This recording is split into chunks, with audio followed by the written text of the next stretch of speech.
Assalamualaikum warahmatullahi wabarakatuh semuanya. Selamat siang. Semoga semuanya dalam keadaan sehat-sehat selalu ya. Amin ya rabbal alamin. Kemarin kita sudah ada teasernya 5 menit bahwa kita hari ini akan ngobrol bareng dengan Ibu Pak Sonja. Saya memanggil beliau Omoni dan Ibu Hanjini. Nah, kita akan melanjutkan obrolan yang kemarin. Pastinya menarik karena ini obrolannya tentang pendidikan. Pasti tentang pendidikan karena podcast Kunang-Kunang ini memang untuk membicarakan tentang pendidikan. Pendidikan tidak hanya di Indonesia tapi di seluruh dunia. Oke, nah baiklah untuk itu maka kita kedatangan tamu semuanya sudah kenalan. Di depan saya ada Ibu Pak Sonja atau Omoni dan ada Ibu Cini. Sebelum semuanya kita jelaskan lebih lanjut, kita kenalan dulu sama Ibu Pak Sonja atau Omoni. Biar nggak susah saya panggilnya Omoni aja ya. Saya panggilnya Omoni saja. Oh ya, terus terang saya ini kan bahasa Jepangnya pas-pasan ya. Maka sekarang saya ditemani oleh Ibu Kesha ada di belakang layar. Nanti kalau saya nggak ngerti, saya akan tanya sama Ibu Kesha. Ini artinya apa sih gitu ya. Tapi mudah-mudahan semua berjalan lancar. Yoroshiku onegai shimasu. Yoroshiku onegai よろしくお願いしま shimasu. す。で、まず、主についてどうぞ紹介してください、自分が。どうぞ、自己紹介。はい。OK。パクスンジャです。はい。私は日本で生まれた韓国人ですが、両親は韓国からやってきました。で、私は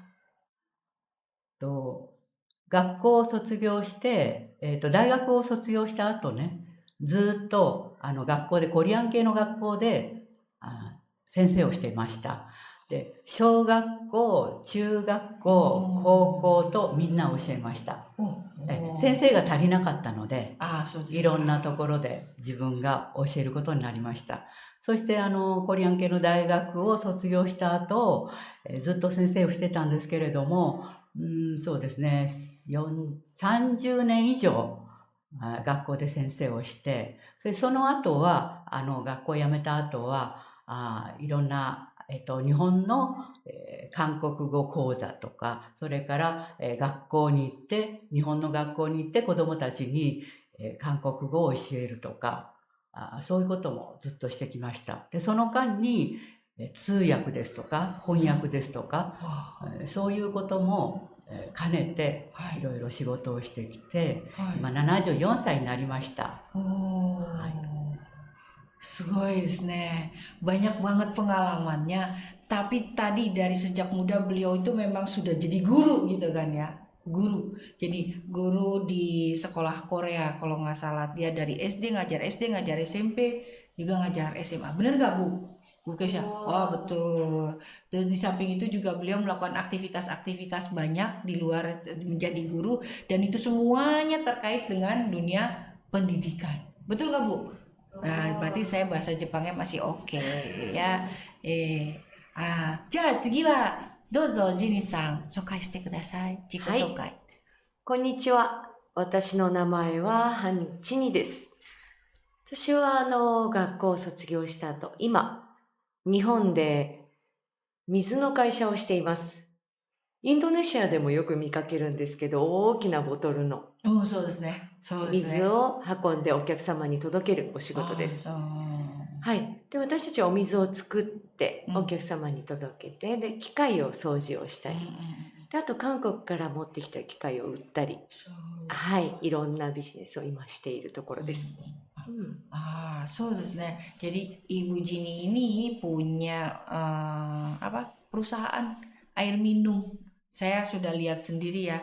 Dari beliau bercerita kepada saya dari awal ini beliau yang merintis memiliki perusahaan air minum. Tapi nanti untuk serunya kita akan dengarkan masing-masing untuk bercerita versinya masing-masing. Ya, oke.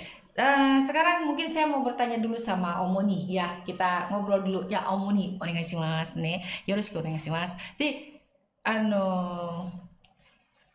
教育のについてなんですけど、日本ではどんなカリキュラムとか、教育とか、日本の、教育は。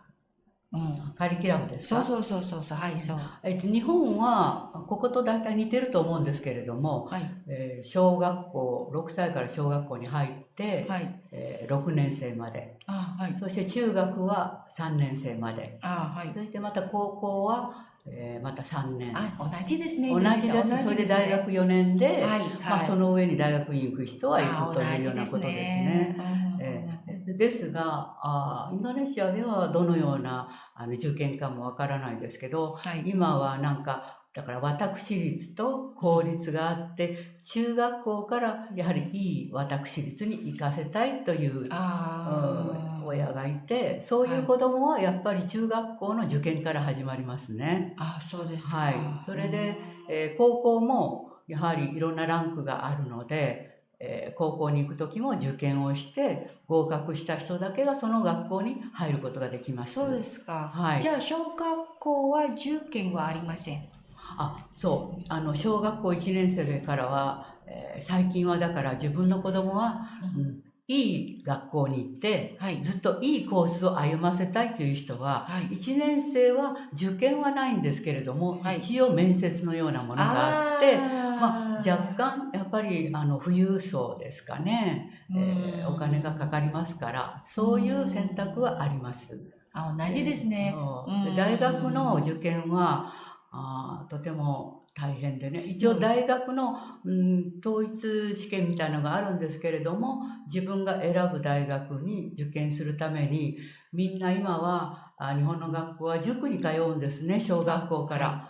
塾に行って、だから学校でお勉強して、家に帰ってきたら、それぞれ塾に行って、そして勉強しますね。その他にも習い事をする人はやります。Seru juga ya Bu, hampir sama ya Bu ya. Jadi pendidikan SD-nya 6 tahun, SMP 3 tahun, SMA 3 tahun, kuliah 4 tahun. Tapi tesnya ada mulai ke SMP berarti ya. Tes masuk ya. Kalau untuk SD biasanya hanya interview saja gitu ya. Oke. Terus kemudian banyak yang pada ke bimbel gitu ya pas waktu SMA ya, untuk supaya bisa masuk ke perguruan tinggi yang baik gitu ya.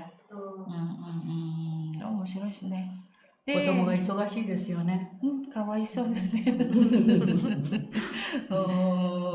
それでさっきの塾にとして、tentang bimbel, di sana anak SD pergi bimbel nggak ya? 日本ではその小学校は塾にも行かせるんですか？小学校から行かせます。塾もいろんなランクがありますよね。塾も結局受験にたくさん合格するいい塾。なるほど。そういうランクがあります。だから行かせる親も行かせてない親もいますし、そういう差はありますけど、この頃見てると、やはりなんか自分のうちの子供だけ塾に行かせないと、この先差が出てしまうんじゃないか、英語も早くから教育した方がいいんじゃないか、そういう考えを持つ親も多くて、小学校の段階からいろんな習い事や、それから塾に行って勉強させる家庭が多いですね。sama ya. Jadi kalau di kita juga kan anak kecil udah suruh les, kayak les bahasa Inggris gitu kan. Terus ya itu untuk supaya masuk ke sekolah yang terbaik gitu ya. 大変ですね。大変ですね。大変です、本当に。誰が一番大変かというと、子供たちが一番大変です。遊ぶ時間がないんです。そうですね。Kata Omoni katanya yang paling taihen itu yang paling berat, yang paling susah itu anak-anak ya, karena gak punya waktu buat main.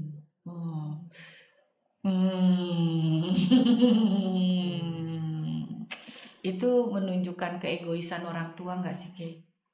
Betul, karena kita yang mau ya. Ya, maksudnya kita. Coba tanyain ke Omoni deh. Maksudnya itu egonya orang tua bukan sih? おもにさんはその子供たちをそこをなんだろう、若い頃から塾に行かせるのってやっぱり親のエゴじゃないですか。それはどう思ってるのかなって、フェレ先生が。塾に行くことが子供たちの望みならば、自分はこういうところ行って勉強したい、もっともっと上の勉強したいので、はい今から頑張りたいから、行かせてちょうだい。それはポイントですね。それはいいと思います。うんでも、本当に今は共働きしている家庭がほとんどですのに、その中でいい塾へ行かせるほど、お金もたくさんかかってきますよね。そうすると、行かせてる親としては、ほら、親がこんなに頑張ってるのに、こんなにお金をたくさん使ってるのに、あなたはもう少し頑張って、いい学校に行かなきゃダメでしょ。いい学校に行かないと、社会に出た時に、結局いい会社にも入れない。いい仕事にもつけないのよ。だからなんて言ったって頑張るのよ。という考えが親にあって、子供はそれが自分の望みじゃなくてもしなくてはいけない環境に置かれる。そして本当は自分はどういうふうにしたいのかわからないっていうのがちょっと困るところですね。Jadi Omoni itu bilangnya gini, jadi kalau misalkan mau ke bimbel itu mau anaknya sendiri, itu nggak masalah gitu kan. Jadi mungkin si anak itu kayak punya target gitu kan, punya cita-cita mau begini. Maka si anak itu masuk ke bimbel, kalau bahasa Jepang itu juku. Nah, tapi ada orang tua juga yang memang berharap anaknya ke juku. Misalkan dua-duanya kerja gitu kan, dua-duanya kerja, lalu kemudian dia akan bilang nih sama anaknya nih, Bapak sama Ibu nih udah kerja capek-capek nih, kamu kenapa nggak coba juga kamu semangat dong, belajar dong, makanya kamu belajar di Juku kayak gitu mungkin ya? Iya, tapi kalau misalnya Nggak belajar, nggak bisa masuk perguruan tinggi yang bagus, terus nggak bisa kerja di perusahaan yang bagus gitu kan ya, kurang lebih begitu ya. そうですね。面白いですね。でもインドネシアの場合は、そういうこともあります。親たちの英語で、子供が、塾行かせて、なんか、主にの言ったように、子供の方が大変。ストレスとかね。そうですね。ねで私の考えですとね、親がいい教育、いい学校っていい会社とか行ってる先には、社会に出て子供がお金をたくさんもらえるかどうか、社会的な地位が高いところにいられるかどうかっていうことが基準だと思うんですね。でもそれが全ての子供たちの幸せではないなって思ってます。そうですね。面白いですね。Benar nggak nih Bunda nangkepnya bahwa anak itu supaya berhasil supaya nanti dapat uang banyak gitu kan. Nanti pas udah kerja dapat uang banyak. Tapi Omudi berpikir bahwa dapat uang banyak itu kan bukan segala-segalanya gitu. Benar nggak? Iya, dan belum tentu, maksud Omoni juga gini, belum tentu dengan dia kerja di tempat yang bagus itu, dia dikelilingi dengan lingkungan yang bagus. Dia dikelilingi dengan orang-orang yang bagus, maksudnya bagus tuh lingkungannya positif gitu ya. Jadi belum tentu dia berhasil punya uang banyak juga happy gitu mungkin. Naruhodo ne. Watashi mo sou kangaemasu. そうですね。面白いよね。日本人かインドネシア人かなんか親たちはそういう考え方が同じと思いますね。yang berbeda, 違うのもいますが、でも同じだと思いますね。それで、次はね、主に、Budi pekertiって何ですか？礼儀みたいな。道徳？道徳ね。道徳は、カラクターとエデュケーション？礼儀とか。道徳の時間。Apa? Ya, kalau di kita kan ada agama. Di Indonesia には宗教がありますので、で、その、宗教から道徳がみんなが勉強して、それでやって、毎日毎日。で、日本の場合はどうですか？そうですね。日本の場合は宗教がベースにないので、はい。でも学校の授業の中にはい。道徳という、そうです人ね。はどういうふうに生きるか、はい。人とどう接するのか、はい。そう優しさはどういうものなのか、はい。ということは道徳の時間があります。でも私もその授業を何回か見たんですけれども、はい。私の考えではですね、うん。それは子どもたちが経験する中で、はい。先生これはどうすればいいんですか？友達とこうやって喧嘩した時に、はい。相手が悪いのに、こういう時に私は謝らなくちゃいけないんですか？とか、とても具体的な例をはい。子供から言ってきて、うん。それに対して一緒に考える時間なら私はベストだと思うんです。とこそうですろが、ね。ところが先生がね、その教科書の中でね、この橋を渡ってきた人がいました。そしたらそこで、自分たちがどういう譲ればいいか、やはり来た人に譲ってあげることが一番大事ですよねって、自分が渡る前に。はい。こういう道徳という正しいものは何かということを最初に結論として与える道徳の教育は私は良くないと思ってます。難しいよこれ。どうぞどうぞどうぞ。Jadi begini menurut Omoni, jika jam untuk pelajaran seperti budi pekerti itu seharusnya yang Omoni pengenin itu adalah jadi para muridnya bertanya, Pak, kalau misalnya saya berantem nih sama si ini, terus padahal dia nih yang salah, apakah itu saya juga harus minta maaf? Nah, itu Omoni maunya dia membahasnya seperti itu. Jadi kita ada tanya jawab dengan masalah yang emang lagi dialamin sama anak-anak tersebut.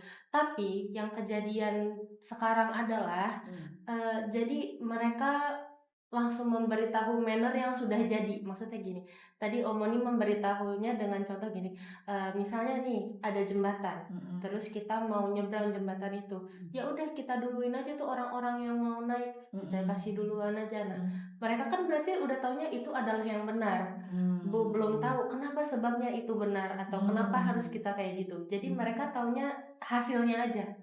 わかりました。だから子供の気づきというものを大事にしていければなと思うんです。正しいということが先に来るんじゃなくて、わからないで生活している中で自分がどう判断するかということをわからない場合にそこで一緒に考えて気づいていくっていう。だってね、私も賛成です。今インドネシア語でね説明します。Saya setuju. Jadi guru itu seharusnya ketika ada perkelahian, berantem atau sesuatu ya, atau bully katakanlah gitu, harusnya memang jangan langsung nyalahin gitu, tapi anak itu diajak bicara, kenapa kamu melakukan ini gitu kan, kenapa kamu begini, sehingga di situ anak diajak untuk berpikir, mencari solusi kan gitu ya. Nah, memang selama ini memang misalnya nggak boleh marah, nggak boleh nakal. Tapi kenapa nggak boleh nakal itu nggak dijelaskan, misalkan gitu.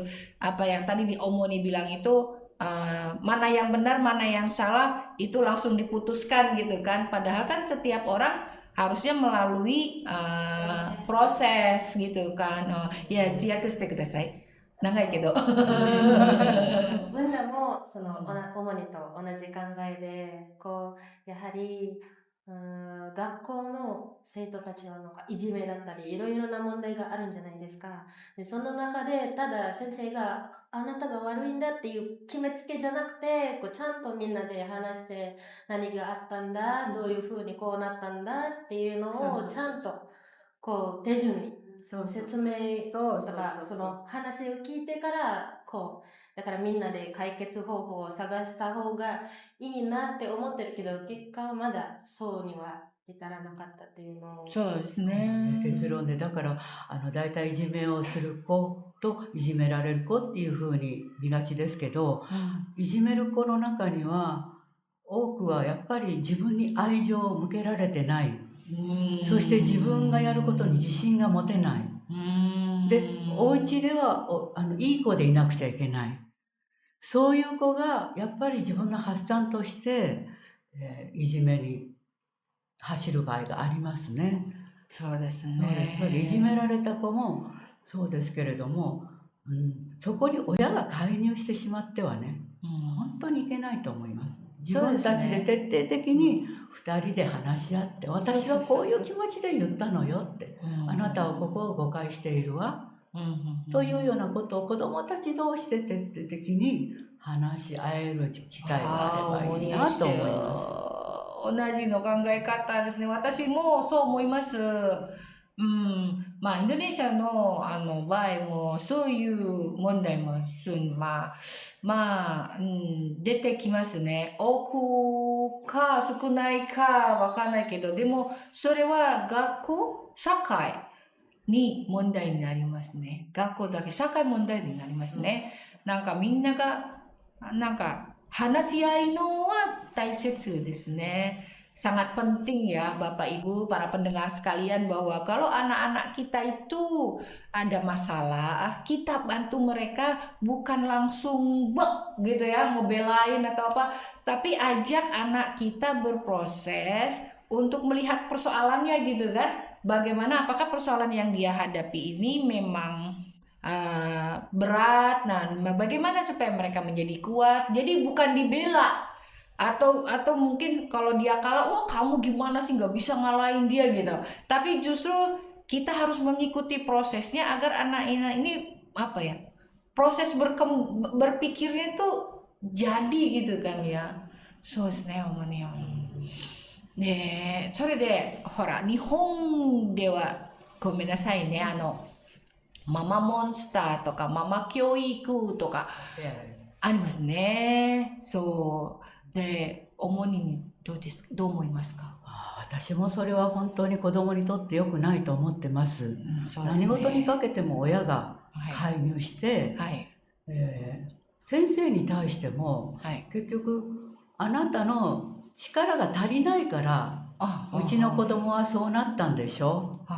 で、そういういじめのことがあったら、あなたがそういう指導をよくしなかったからそういう問題が起きて、うちの子がそういう状況になったんでしょというふうに親自身に振り返って考えることって多いと思うんですよ。そして子供と先に話し合って、そしてここは先生こうしてほしいんですという、そういう要望ならば、先生も受け入れられると思うんですね。でもやっぱり親のエゴですか、自分の子供だけが可愛い、自分の子供は他の子供より賢いしよくできるという考えでね、責任を全部よそへ持っていくのは一番間違ってると思います。Iya sih ya. Jadi di Jepang itu ada istilahnya mama monster atau kyoiku mama gitu. Jadi orang tua yang memang strict banget sama pendidikan di sekolah. Terus kayak tadi misalkan kalau ada apa-apa tuh langsung ngebela gitu kan ya. Terus kemudian juga ke anaknya neken, ya nggak kayak. Jadi ke anaknya juga kamu harus gini. Terus kalau nggak ada dia marah ke gurunya gitu. Itu benar nggak aku menangkapnya seperti itu? Jadi kalau misalnya ya jadi benar, jadi yang Omoni tadi bilang itu nanti dia menyalahkannya bukan sama anaknya walaupun anaknya yang salah ya. Nanti dia bakal nyalahin entah ke anaknya atau ke sekolahnya atau ke gurunya. Padahal belum tahu permasalahannya itu masalahnya di mana. いやー、betul itu. ね、インドネシアの場合もあります。でも教育ママとかママモンさと言われないけど、でも同じなんかそういうことをしますね。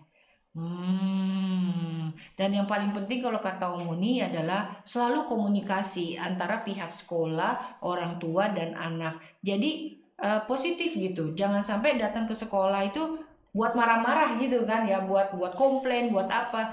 Karena siapa tahu anak kita yang memang bermasalah, dan orang tua juga kadang-kadang sih nggak nerima ya anaknya bermasalah tuh.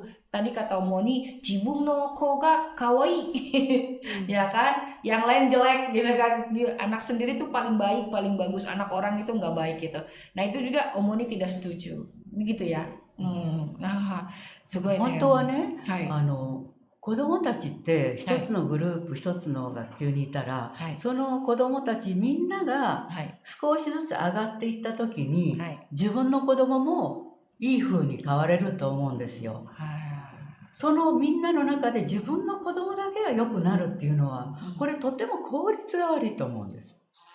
子供たちみんなが助け合って、そして考えをこう話し合ってね、そしてその子たちのやる気が出てきて、はい勉強もできるようになって、はいお互い助け合ってって言ったら、はい。その子供も短い間に大きく成長するじゃないですか。Surga dah nih, surga pendidikan tuh kayak gitu. Jadi anak-anak itu dibiarkan, sorry nih kalau aku salah ngomong ya, maksudnya salah menangkap. Tapi kalau tangkapan aku tuh kalau kata Umun itu biarkan anak-anak menjadi dewasa sesuai dengan waktunya, ya nggak sih?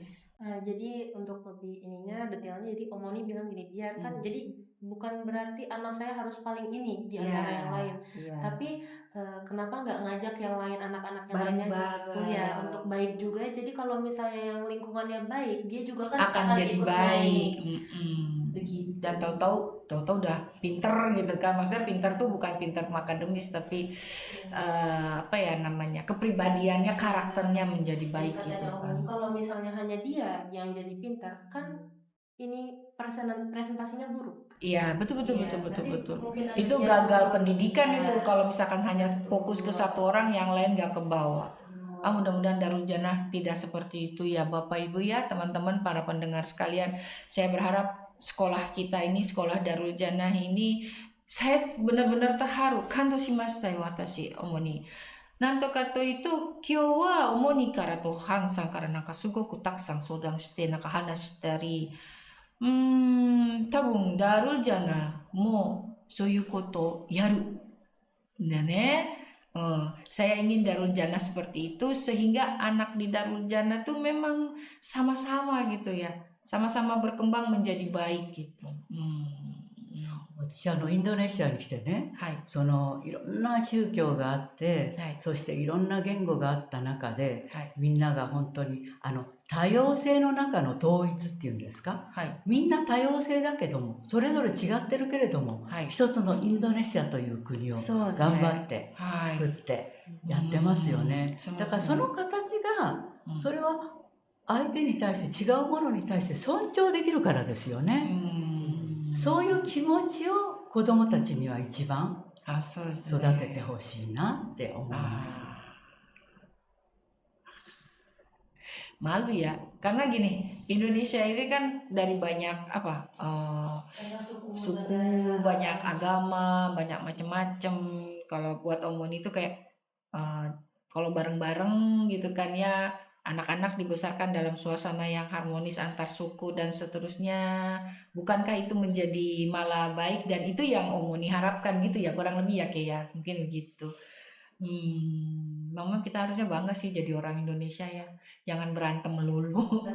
Melala ya, berantem melulu ya. Jadi kita tuh dikasih anugerah sama Tuhan tuh luar biasa banget ya Indonesia itu ya. Harusnya mah gitu.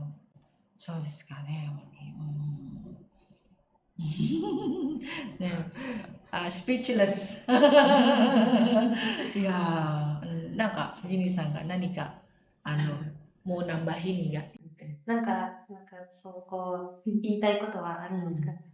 今日はこのポッドキャストでインドネシアの人からの日本っていう形でお話をしていますが、本当はね、私たちはここのインドネシアに来てあまりに多くのことを感じて、その感動を今日話せればいいんですけど、今日はそこは我慢しています。長くなってしまうのでね。そうですね。どれほどこの国の考え方、そしてこの学校の教育の方向性が私たちに大きな感動を与えているか、ぜひ見てる人たちに知っていただきたい。そうですね。Gimana tuh, gimana? Jadi Hansang ini juga ingin sebenarnya kalau misalnya podcastnya nggak ada waktu nggak ada jeda ya, akhirnya mungkin dia dia bakal menjadi panjang karena menurut dia semenjak dia datang ke Indonesia banyak hal yang membuat dia itu terharu atau wah gitu. Tapi karena sekarang podcastnya bukan tentang itu, jadi dia sedang menahan. Jadi terkadang menurut dia orang Indonesia sendiri tidak mengerti sama ketertarikan apa sama mirip ke sama keuahannya Indonesia juga kekhasannya, kekhasannya, keunikannya, keunikan cara kebagusannya. berpikirnya juga sebenarnya orang Indonesia nggak awas sama ini sendiri ya, sama diri mereka sendiri. Mereka selalu mandang, oh pendidikan yang Jepang bagus, tapi sebenarnya mereka juga memandang kita ada loh sisi bagusnya, tapi kitanya nggak bisa lihat diri kita sendiri. Betul. そうですね。じゃあ、次の、質問は、障害者、スペシャルニーズ。主に日本には障害者の子どもたちは、学校で、教え方とか、どうですか？受け入れ方ですか？そう。障害者の学校、私が住んでるところで言うと、はい。耳の聞こえない子は耳の聞こえない学校が、ろう学校があって、目の見えない人たちは、その盲学校があって、ゆくゆくこういう自分の仕事につながるような教育もそこでやってます。で、その他に、いろいろと身体的に体が不自由な人たちは、そういう子どもたちの障害者の施設もあります。でもこの頃の傾向を見ると、そういう学校に子どもたちは少なくなってます。というのはやっぱり普通の子どもたちと一緒にいることで、障害者を助けてくれるその子どもたちも、障害というものがどういうものなのか、そしてどういうふうにそれにサポートできるのか、ということを学べるので、障害を持った子どもたちの親も、どちらかというと同じ障害だけ持っている子どもたちで集まるよりは、なんかこう一緒にそのクラスの中に入って学んでほしいと思ってる人多いです。そうですか。Keren ya. Jadi zaman dulu kata Muni, dulu orang buta masuknya ke sekolah orang buta gitu ya, spesial lah kayak sekolah luar biasa lah ya kalau di Indonesia. Tapi sekarang ini mereka sudah masuk barengan sama anak-anak di sekolah umum ya, gitu kan. Terus kemudian ya lama-lama sekolah-sekolah yang SLB semacam ini jumlahnya semakin berkurang karena anak-anak yang berkebutuhan khusus ini sekarang sudah bareng-bareng sama anak-anak yang yang di sekolah umum gitu ya. Nah, 次の質問は、例えば先ほどので少し補充するならば、そういう障害を持ってる子は普通の学校行きますよね。そうするとその子たちだけ何時間か、授業別個にするというそういう形もあります。jadi ada juga yang waktu belajarnya khusus gitu ya Bapak Ibu ya teman-teman ya, jadi khusus, jadi nggak sepanjang anak-anak yang pada umumnya gitu ya. Terus sama menambahkan sedikit tadi Om Moni bilang jadi selain pelajaran biasa dia juga diajarkan agar kedepannya nanti sedikit materi untuk gimana ya, jadi kedepannya mereka bisa kerja apa loh, nanti diarahkan juga, jadi materi itu juga diajarkan katanya di sekolah. 高校の時ですか？大学の時ですか？小学校の時からありましたね。今は私がだいぶ前に見たあれなんでね、今どういう形だかわかりません。それに今は、AI ですか？そのいろんな機器があることで、障害者をサポートすることができますよね。聞こえなかったとことかなんかそのパソコンでも読み上げてくれたり、今まで自分が読めなかったことが読み上げてくれることでいろんな知識を得ることができる。昔とは違う環境の中で障害者も割とこう社会へ出てくる。Keren ya. Jadi kalau sekarang mereka udah banyak banget dapat fasilitasnya juga ya. Kalau setahu saya yang orang buta lah di sana itu lampu merahnya bunyi kan titit titit, nanto lampu merah teh apa? 信号 Mhm. 信号はバー赤となんかピッピッピッピッピッピッね。terusバス乗る時とかなんかウィールチェア、それでまあいろいろ、OK だよね今はね。で次はこの障害者の大人になる。それで仕事しなければならないんですね。Mereka harus kerjakan ya teman-teman Bapak Ibu sekalian nih kalau sudah sekolah selesai. Mereka difasilitasi lah ya dari SD sampai dengan selesai agar mereka bisa bekerja sesuai. Nah, yang mau kita tanyakan nih sekarang kayaknya ke Ibu Han nih ya. Ibu Han ini adalah yang tadi saya katakan dia mendirikan sebuah perusahaan air minum. Yang saya tahu itu dia menyewakan dispenser dan kayak kita lah ada usaha galon, air galon. Nah, uniknya Ibu Han ini pegawainya tidak semuanya orang umum biasa-biasa, tapi Ibu Han ini juga memiliki karyawan yang berkebutuhan khusus. Sekarang kita dengerin ya. Nah, pertanyaan saya nih, tapi saya bingung bahasa Jepangnya nih, Kay. Apa motivasi awal dia untuk merekrut para pegawai yang berkebutuhan khusus? ハンさん、一番最初の、私はこういう会社を作りたいという、その障害者たちをこう手伝いたいというのを、最初はどういう風な思いを込めて、その会社を作るんですか？私は大学の時、その前に障害者の働き方についてすごく興味があって、そういった学校に通いました。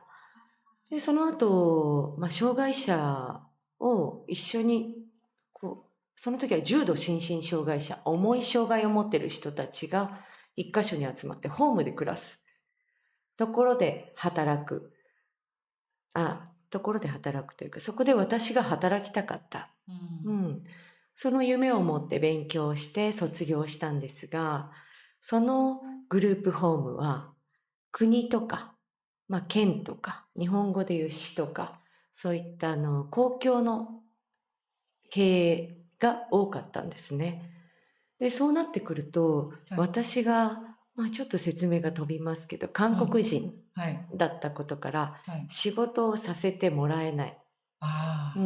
私はそこで働くことができない。同じ学校を出て、同じ資格を取っても、そこで働くことができない。っていう経験をしたのがスタートになりました。その時に、もちろん障害を持ってる、手が不自由であったり、足が不自由であったりするっていうことも障害なんですけど、私たち自身も韓国人っていうことで、日本で障害がある。同じなんじゃないかなっていうふうに考えるようになりました。で、その後、いろんな経験を経た後に、私がそこで仕事ができないのであれば、私が会社を作って、そういう仕組みを作ろうっていうふうに考えたのがきっかけでした。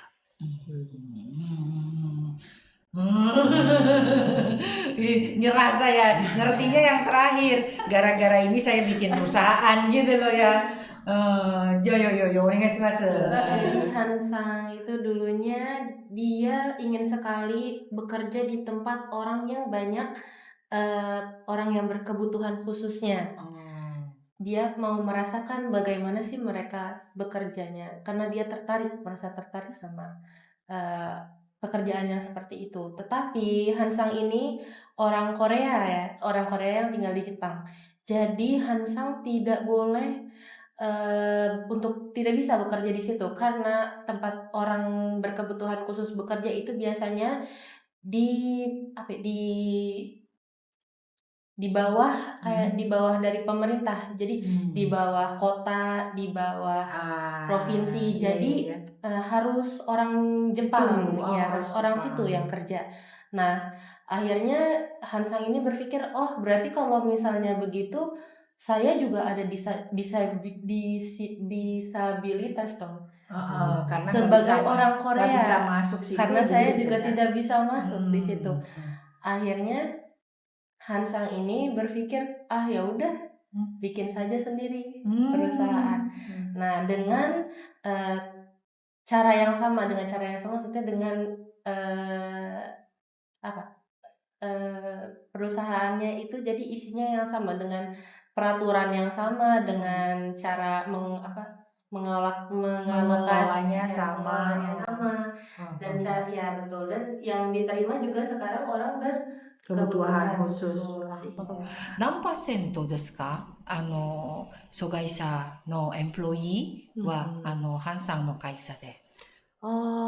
私たちの会社の中でも、その障害者の人が働く部門、得意なものを用意するので、何人っていう形ではなくて、その日のコンディションが良かったり、いつもチームが変わっていきます。Jadi ada tim-timnya ya. Berdasarkan kondisi dia gitu.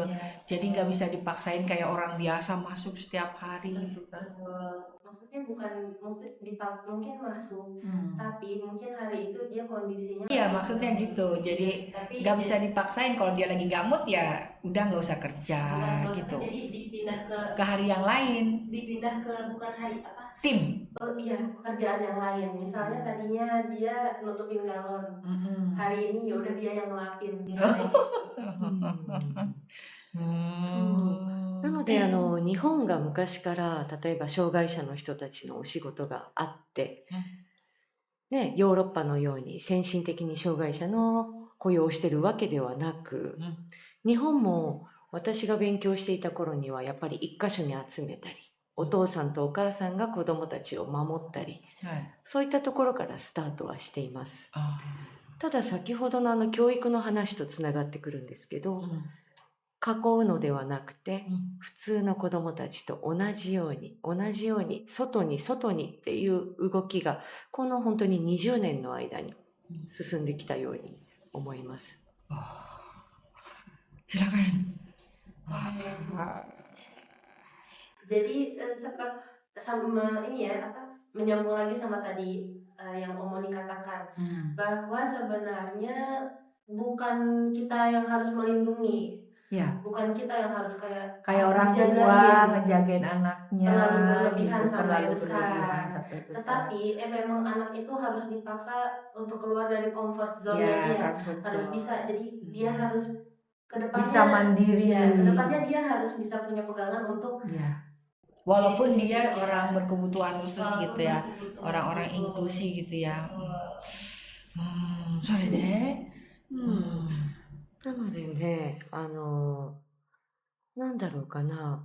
私たちも、例えばね、お母さんが子供より長生きするのであれば、お家で本当に大事に育ててあげればいいと思うんですけど、ね、やっぱり他の子供と同じ学校に送りたいっていうお母さんとお父さんの気持ちの中には、私たちの子供も他の子供と同じように社会の中で生きていってほしいって思っている願いがあってから、そういうふうに選択をしている。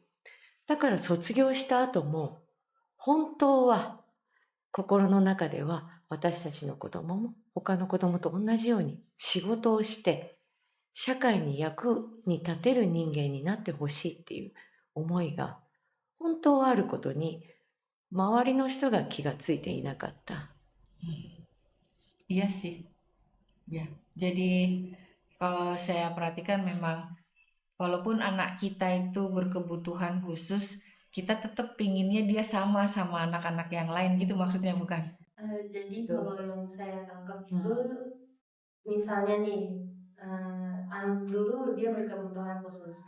Nah, orang tuanya memperlakukan dia Secara spesial. Nah, padahal di dalam diri dia pengennya dia diperlakukannya sama seperti anaknya yang lain. Kan maksudnya anaknya. Nah, pas dia jadi orang tua, karena dia ada dulu pengennya kayak gitu, akhirnya dia ke anaknya berbuatnya jadi lebih baik, jadi dia lebih terbuka, jadi dia mengarahkan anaknya biar ya udah sama yang biasa, nggak cuma sama yang berkebutuhan khusus saja.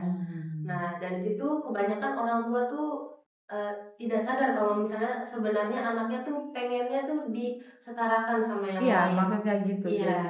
Jadi dia Jadi Selama kayaknya nggak ini boleh iya, mainan, bukan nggak boleh perasaan sih. kita, iya. Tapi emang gini ya, anak berkebutuhan khusus itu memang orang tua kan pastinya khawatir. Khawatir. Khawatir kenapa? Kalau ya misalkanlah di Indonesia misalkan, mungkin otaknya nggak masalah, kelakuannya nggak masalah, tapi tangannya buntung gitu. Kan suka jadi ejekan gitu kan ya, bapak ibu di rumah ya. Itu kan suka jadi ejekan, jadi kayak barang aneh gitu kan. Padahal mungkin dia nggak ada masalah gitu dalam hal apapun. Atau misalnya anak-anak yang autistik, itu juga kan sebenarnya dia bisa fokus loh. Saya dulu pernah punya anak namanya Dito, inget nggak Dito? Dito itu kalau kita tanya tanggal sekian tahun 2000 ini hari apa? Itu kan dia langsung dapat hari Senin. Jadi mereka tuh kayak punya spesialnya masing-masing gitu ya. Ya mudah-mudahan sih saya sih berharap ya kita jangan menganggap rendah lah walaupun dia itu anak-anak ini memang kita menganggapnya anak spesial kan dia special need makanya kita menyebutnya seperti itu.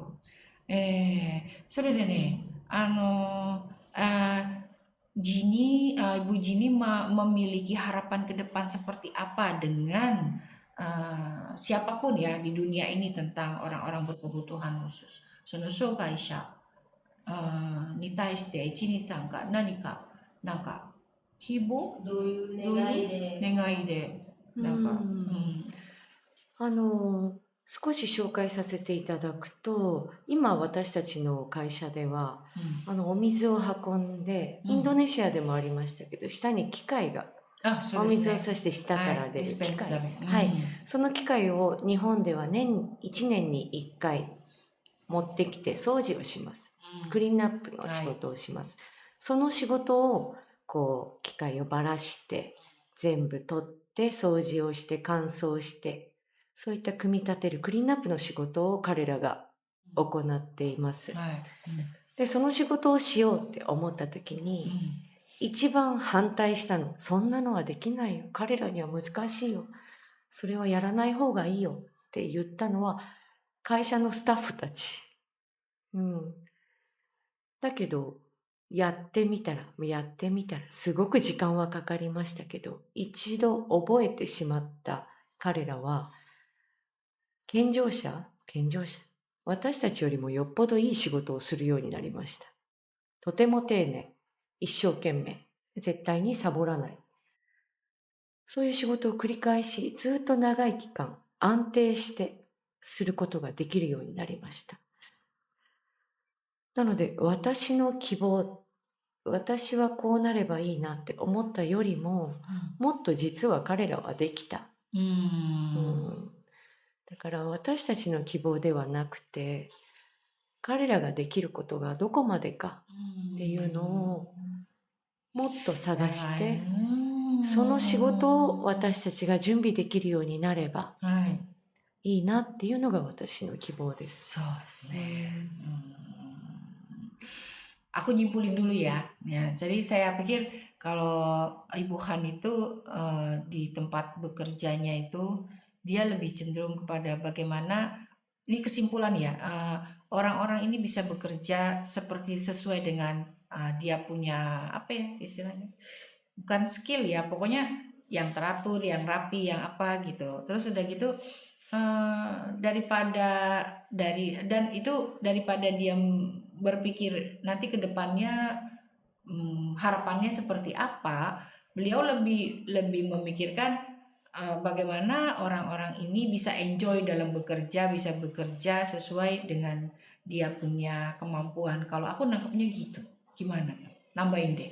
Jadi tadi kan sudah dijelaskan ya kalau Ibu Han ini dia punya perusahaan air minum. Nah, di dalam perusahaan air minum itu ada banyak step-stepnya untuk kepekerjaannya ya, kayak membersihkan ininya dikeringkan atau apa. Nah, tadi Ibu Han bilang kalau biasanya orang-orang bakalan bilang itu terlalu susah buat mereka, nggak bisa, mereka nggak bakal bisa. Dan yang paling sering bilang itu susah itu karyawan yang biasa kan maksudnya. Iya, karyawannya sendiri yang bilang. Tapi pas Ibu Han bilang, "Tak dulu, dicobain aja dulu." Suruh mereka cobain. Ternyata pas mereka cobain, anak-anak yang berkebutuhan khusus itu malah pekerjaannya lebih rapi, lebih detail, dan kalau mereka sudah ingat, mereka akan ingat terus. Iya, dan ingat terus dan mereka mengerjakannya dengan sangat hati-hati sungguh-sungguh dan sungguh-sungguh. Maka dari itu Ibu Hani itu berharapnya bukan itu ya, tadi Ibu Hani juga bilang bukan bagaimana ke depannya, tapi Ibu Hani pengen sekarang dilihat dulu mereka bahwa mereka tuh sebenarnya bisa. Kitanya saja yang terlalu overthinking atau khawatir. Mereka bisa. Kayak nganggep apa ya? Ah udahlah chikataganai gitu ya. Padahal mereka bisa. で、主には最後ですね。何かアドバイス、ダルジャナのために、ダルジャナも障害者の子供たちもいますね。中学校と小学校。で、何かアドバイス、障害者についてとか、まあいろいろ、もうここに来て、で、生徒たちにも会いましたよね、昨日。で、何かアドバイスが。感想ですけど、みんながすごく明るかったですね。ありがとうございます。それで人と接することがとても苦手な子っていうのは多いですよね。障害といえども身体的な障害もあれば、心の障害もあれば、障害の数ってすごく多いじゃないですか。その人たちと接している先生方が、やっぱりその子たちを愛してるんだなって。そうですね。だから子供たちは笑顔でいられるんだなって、安心してその場にいられるんだなっていうことが私の感想ですね。だから障害教育をしようと思うと、自分じゃない障害を持った子供がどういう状態なのか、個々がみんな違うので、本当にその一人一人に対してこの子にとってはどのパターンが一番いいのか、そうですね、常にこう考えながらやらなきゃいけないというところで、先生方の苦労はとても多いと思いますが、昨日の先生も一番嬉しいことはそういう中で子供が成長することですっておっしゃってました。先生たちがその喜び、その子供が成長していってできなかったことが一つできるようになったっていう、その喜びは先生の人生にとってもとても大切なことじゃないかなと思います。Kalau saya ngambilnya yang intinya aja. Jadi Omoni bilang, kemarin ngobrol sama Pak Hakim ya. Pak Hakim itu koordinator inklusi di Darujana. Beliau tanya tuh kayak apa yang membuat dia senang. Lalu Pak Hakim itu bilang, yang membuat saya senang dan bahagia itu manakala anak-anak itu perkembangannya bagus gitu. Nah, Omoni juga tadi bilang Omoni juga sama seperti itu. Karena ketika guru ngelihat perkembangan anak itu bagus, nah itulah gunanya guru gitu ya. Apa namanya, jiwanya guru tuh harusnya seperti itu gitu. Itu yang aku paling tangkep ya, istilahnya gitu. Mungkin ditambahkan. Iya benar. Omoni juga tadi bilangnya seperti itu. Jadi kita sebagai guru gitu maksudnya Omoni merasakan saat murid kita itu bisa mencapai sesuatu yang kita targetkan atau yang kita inginkan, itu kita jadi merasa perasaan kita tuh terpenuhi ya. Jadi kayak tugas kita tuh ini nih gitu, yang kita pengenin ini, dan itu kita jadi merasa senang karena kita merasakan timbal baliknya dari usaha kita. そうですね。じゃあ私からも。そうですね。おもりの話も、ゲラさん先生の思いもそうですけど、人はね、一人で生きていくのは難しい。それは障害があってもなくても。なので多分ここで彼らは自分と先生っていう関係を作って、で、自分と友達、自分と学校、で、自分と社会。で、多分社会から一歩外に出て、世界までとても広い世界を持ってるので、一つの世界のところで止めてしまわないで。ね、多分この学校の方針は世界に子どもたちをね、向けていくことなので、本当に広い視野を持って生きていっていただければなと思っています。すごい。そうですね. Dari kalau kesimpulan saya tuh Ibu Jini bilangnya, kita hidup ada anak, ada orang berkebutuhan khusus atau tidak, kita hidup aja udah susah gitu. Jadi ya mungkin maksudnya alangkah baiknya kalau kita tuh tetap dalam hubungan relasi, jangan yang lain tuh terkaitannya baik. gitu, antara saya dengan sekolah, saya dengan teman, saya dengan sekolah, dari mulai sekolah nanti ke masyarakat, nanti bahkan bisa melangkah ke seluruh dunia gitu. Tapi ya aku udah gak usah ngomong nih, kayak coba ditambahin aja deh. Aduh ya usus. Nah. Jadi menurut Hansang itu Hansang punya keinginan kalau misalnya anak-anak itu jangan terpaku dengan lingkungan yang kecil ini, bisa diluaskan lagi, bisa diperluas. Maksudnya diperluas itu jangan di sekolah saja, tapi misalnya dia bisa keluar lingkungan sekolah, atau bahkan kan kita ada tour keluar dan kita bisa punya teman dari luar negeri atau apa, karena itu akan memperluas pandangan anak-anak tersebut bahwa kehidupan itu gak cuma di lingkungan yang kecil ini, tetapi di luar sana tuh juga banyak yang bisa dipelajari, yang bisa ditiru, yang baik-baik. ありがとうございます。ありがとうございました。ありがとうございました。 Wah, ya teman-teman semuanya, Bapak Ibu semuanya yang mendengarkan, pembicaraan ini padat sekali, terus bagi saya ini kayak berat gitu, karena memang berat tuh bukan berat apa, tapi isinya nih bermakna sekali ya, terutama kalau buat saya untuk orang Indonesia, untuk Bapak Ibu guru yang ada di Indonesia, untuk Bapak guru ya, orang tua yang ada di Indonesia, khususnya yang ada di Darul Jannah gitu. Tadi selain kita bicara tentang anak-anak atau orang-orang berkebutuhan khusus, kita juga berbicara tentang bagaimana pendidikan seharusnya. Ya walaupun tidak ada yang sempurna ya Bapak Ibu sekalian, teman-teman sekalian, tapi kita berharap akan selalu ada perubahan yang selalu dinamis, dan insya Allah Darul Jannah akan selalu belajar terus. Tidak ada yang sempurna, karena kesempurnaan itu hanya milik Tuhan ya. Dan oleh karena itu kita sekali lagi mengucapkan terima kasih kepada Omori dan Ibu Han. Arigatou gozaimasu. ありがとうございました。 Dan beliau nanti malam akan melanjutkan perjalanan, bukan pulang ke Jepang, tapi akan melanjutkan perjalanan mengunjungi sanak saudara di Australia. Ya, mudah-mudahan selamat di perjalanan dan mudah-mudahan mau datang lagi ke Indonesia. Terima kasih banyak. Assalamualaikum warahmatullahi wabarakatuh. Terima kasih. Terima kasih.